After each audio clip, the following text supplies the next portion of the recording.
When we talk about freedom of speech, we often think of politics or journalism. But right now in Florida, a change is being proposed that could fundamentally alter your right to speak about something even more personal, the food on your table and the practices used to grow it.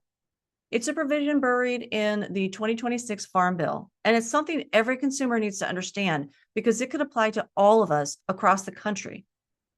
Currently, Florida has what are known as food disparagement laws. They were originally designed to protect farmers of perishable goods, those growing fruits and vegetables. It protected them against false claims that could destroy a harvest before it's sold. But under House Bill 433, lawmakers are proposing to strike the word perishable. By removing just that one word, the law would expand to cover all agricultural products, including things like sugar. That means if you say something negative about sugar, you might get sued. It also adds a new layer of protection for any agricultural practices that are used in production of our food.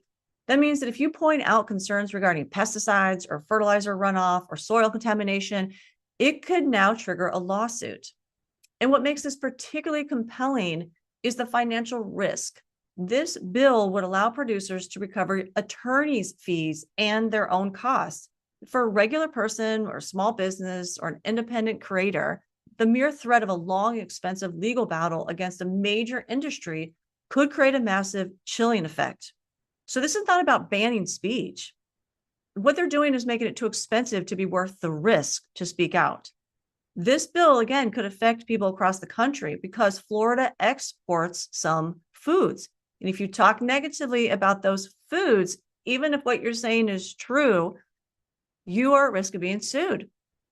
This push to limit speech comes at a time of incredible irony because while these bills are moving through the legislature, Florida's own Healthy Florida First initiative is releasing data that proves why this speech is so vital.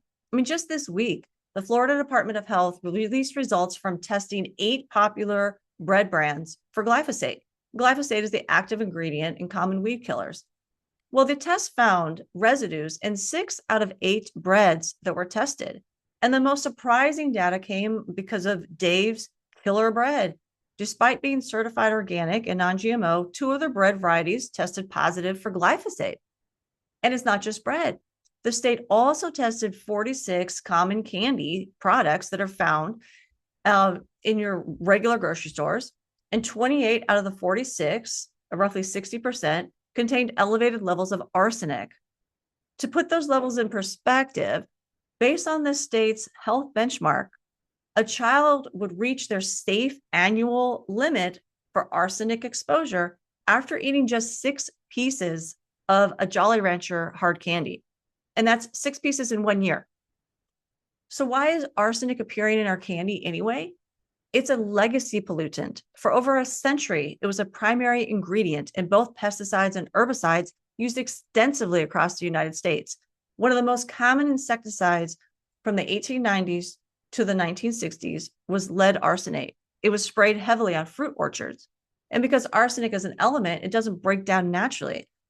It remains in the top layers of the soil for decades potentially, where it can be absorbed by the roots of new crops grown on that land, even today in some cases.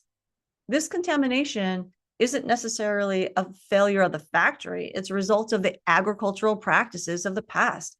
And these are the very types of practices that this new gag law could make it legally too risky to criticize or even tell you about it.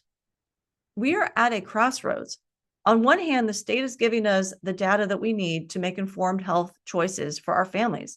And on the other hand, this new legislation could make it legally dangerous for us to even discuss those very findings or the practices that led to them.